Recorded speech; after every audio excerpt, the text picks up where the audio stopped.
believe it was the great Eastern mystic Buddha that once said something like, "The mind is everything. What you think is what you become." These days, I think I'm in a lot of trouble. Perhaps Buddha is right, and I should become trouble for someone else. These are the recordings of Dr. Cornelius Klink.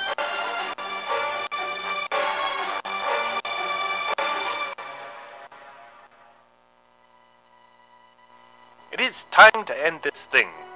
It is now May, yet the bitter cold persists. Pipes are bursting. The farms around the city are unable to seed their fields because the ground remains frozen. The dock workers continue to hibernate. Not that it matters, because cargo ships are unable to travel along Miskatonic on account of it being a solid block of ice. The weather is so damaging that it has broken free of the strange bubble that usually surrounds Arkham and has come to the attention of state authorities. Some meteorological fellows ventured down from Boston to attempt to find the cause of this strange pocket of cold that lingers over our town. I know this because I was called in to attend to them when they, upon crossing the town's official border, began screaming and clawing at their own throats. Imagine how much worse it would have been if they had discovered that the cold was caused by a giant evil entity being controlled by, or perhaps colluding with, the town's one remaining bootlegger gang. I have to say, I do wish the government would give the town more of a heads up when they're sending officials our way. It takes quite a while for us to wash away the viscera, take down the new eyeballs from the back of the park benches, that sort of thing. One only gets to make one first impression, you know.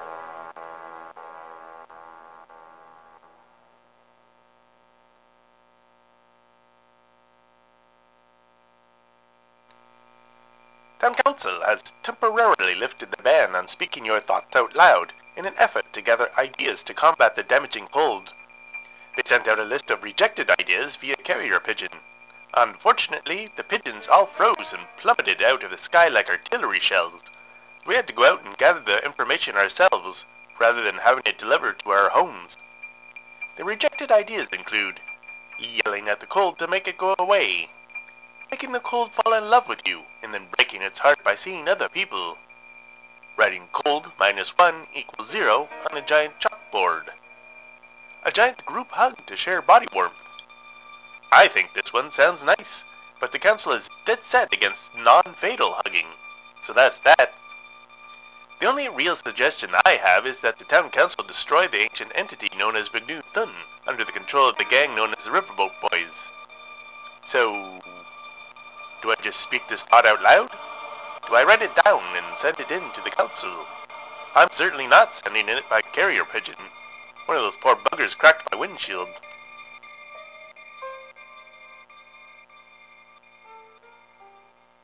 Speaking of making first good impressions, we really must do something about the town's landscapers. I realize we're not getting any tourists right now thanks to the cold, and in fact we might all die if we're not able to escape. But still, if we do ever have nice weather again, the tourists will come, and they'll see those landscapers.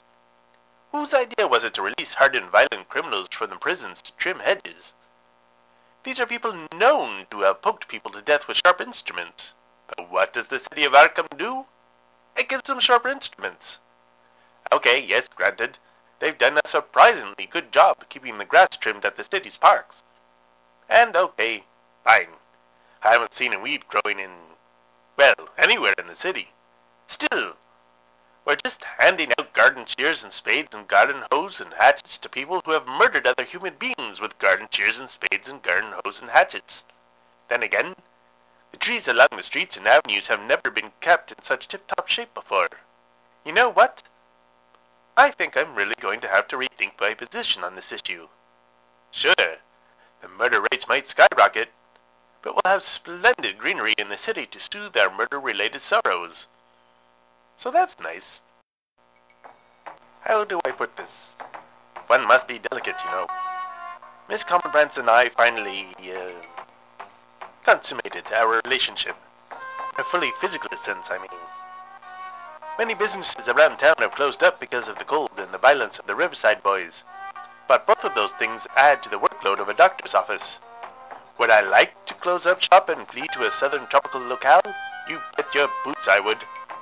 but I have a duty to the people of this town, and I will not shirk it. Miss Commonprance feels the same way. She has been stalwart in her dedication to both myself and the beleaguered people of Arkham. On the day that it happened, we arrived at the office at the same time. It was damn cold out, and we were both shivering like leaves in the wind as we hurried inside. We were laughing about how cold we were, and then we were rubbing each other's arms to warm each other up. And then we were rubbing other things. No, we are not married.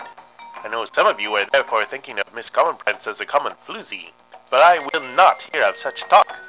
She is a caring, intelligent young woman, and I consider myself lucky to be the object of her affections.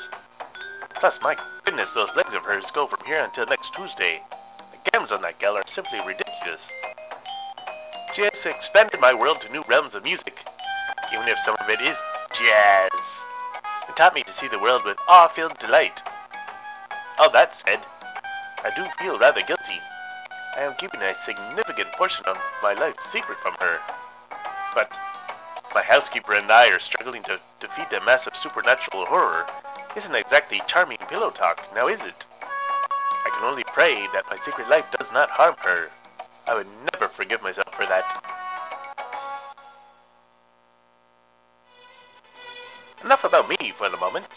How are things in your end of the world, dear listener? I hope you're not experiencing bone-shattering cold in the month of May. I also hope you're not forced to keep dangerous secrets from your significant other. Do you have murderers trimming the trees out front of your house? I'm dying to know.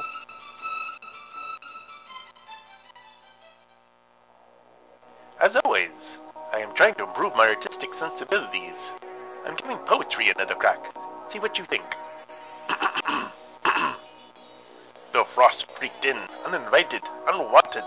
The people continued, spirits undaunted. Lives lived under blizzard conditions. I seem to have lost gentlemanly inhibitions. My assistant repeatedly her backside has flaunted. Is it good enough to try to get it published in a poetry magazine? Yes? No? What do you think? Remember how I mentioned tourism? It really is an important source of income for Arkham. Now, I must admit, Arkham perhaps isn't the prettiest town in North America, but that's just fine, since it's covered in milk-thick fog at least half the time, and that hides some of the more eye-watering bits of the city. And yes, just like you, I do suspect that at least some of those tourism dollars go directly into the handbags of the famous prostitutes that float about the docks like beautiful waterflowers. Albeit waterflowers with gills on their necks, and a penchant for worshipping invisible towers made from the pelvic bones of their clients and victims. Still, what Arkham lacks in looks she makes up for with a deep and rich history. This is the only location in all of the Americas where the natives not only willingly gave up the spot to European settlers, they in fact encouraged the Europeans to take this location, saying, and this is of course a loose translation, "That place freaks us right out, man." Some of the oldest Christian churches in the Americas were located here, and a lot of them. Granted, all of them lived short lives, as far as buildings go. What with the being struck by lightning, spontaneous combustion, being struck by cows flung by high winds, being eaten by locusts, melting into piles of goo that smelled like candle wax and balloon cheese, being struck by flying cows wielding lightning, or being chomped on by hideous slug-like monsters with upsettingly human-like faces. Still, the bones of those churches are to be found all over the city, carefully preserved in heritage zones. Arkham is also, of course, the birthplace of the tip your server or die law, which is now sweeping across North America. There's a whole diorama dedicated to this historic subject. For those that enjoy the occult, Arkham rivals Salem for its association with the evil forms of witchcraft and sorcery. I defy you to go for a walk in the woods and not trip over some antique mortar and pestle that was used for grinding the bones of toddlers for use in various potions and powders. Yes, Arkham is surprisingly quite the tourist hotspot. But this brutal cold is freezing up a steady stream of visitors that is usually enjoyed by the city.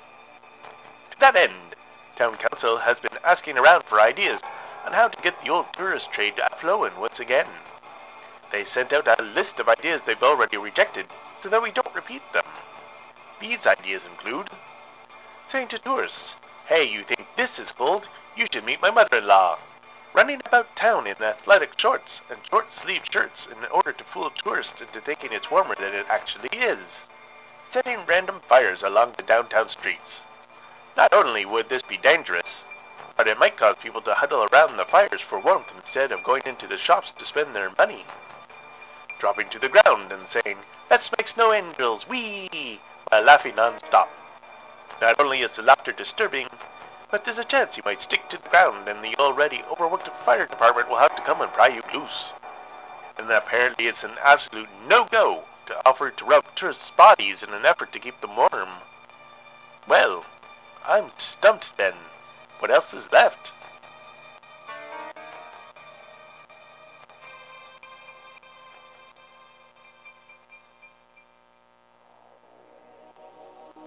Here's another attempt at some poetry.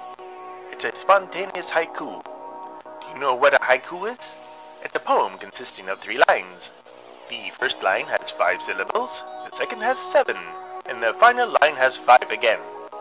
A haiku form is from Japan. Do you know what Japan is? It's a country. Here goes. Fear is my life now. Security? What is that? Hootie's backside. Wow! Is it just me, or do I seem to have a growing obsession? How embarrassing. Wish I could erase parts of these phonographic rolls. The next one will be less, lascivious in nature. I promise. We've had a breakthrough. Miss Wiedemuth's brothers have been looking into buildings outside of the city limits for signs of the Riverside Boys, while I scour the city itself. The strapping young native bucks roaming around that city would probably get the police calling them for trumped-up charges. They struck gold first. The Riverside Boys bought a resort. I don't mean they rented out a couple of cabins in the off-season. I mean they outright bought the resort. I suppose when you're the only bootlegging gang left in a thirsty city, you can afford such extravagances. Chateau in the Woodlands used to be a place that families would visit over the summer. You know the kind of spot. Individual cabins as well as larger buildings with apartments. Sailing, swimming. I heard they've been trying out skiing on water by pulling people behind motorized boats. It was a wholesome place, sullied now by the presence of those gangsters. The Wiedemuth brothers were able to sneak close enough to see that the man the Riverside Boys imported from the Middle East is there, being kept in one of the buildings. I suggested to Miss Wiedemuth that her brothers and I could try to sneak in at night and liberate the gentleman. After all, it's not really a woman's place to engage in such dangerous activities. If you've listened to enough of these recordings, I'm sure you can guess Miss Wiedemuth's reaction. She laughed at me. She really is. I need to find more words other than just insufferable. Obnoxious, impossible, disagreeable. You choose the adjective. Asked why it always has to be her alone. Why can't men, at the very least her brothers, help her out with such dangerous missions?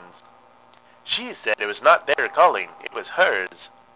Additionally, if they were there, she'd only worry about their safety, which would prove to be quite a distraction.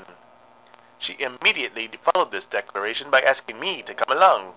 Asked why she wouldn't be distracted by worrying about my safety. She laughed again and shrugged and said I'm not her brother. Also, she might have need of my medical skills if she or the Middle Eastern man are hurt. I asked that she try to refrain from hurting any of the Riverside Boys if at all possible. Yes, they are violent criminals, but some of them were driven to the lifestyle by economic desperation. She flat out said no, and that poverty or not, they had chosen evil. So, there you have it. We're off to a resort that is probably heavily guarded by gangsters, bootleggers, who have allied themselves with a powerful supernatural entity. I'd ask you to wish us luck, but luck seems very small in the face of such large obstacles, doesn't it? Well, almost off, but I have time to add one last poem. If things go badly tonight, this may very well prove to be my last phonographic recording. It's a ballad written in alternating iambic tetrameters and trimeters. Here goes. Off to defy winter's father, a cancer to be cut. Mystery undone, blue bother. Miss Comerprance's butt. Dag nabbit!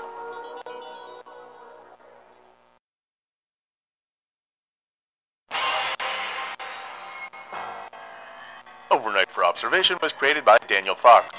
Daniel is the author of the Western horror novel Hag's Trail.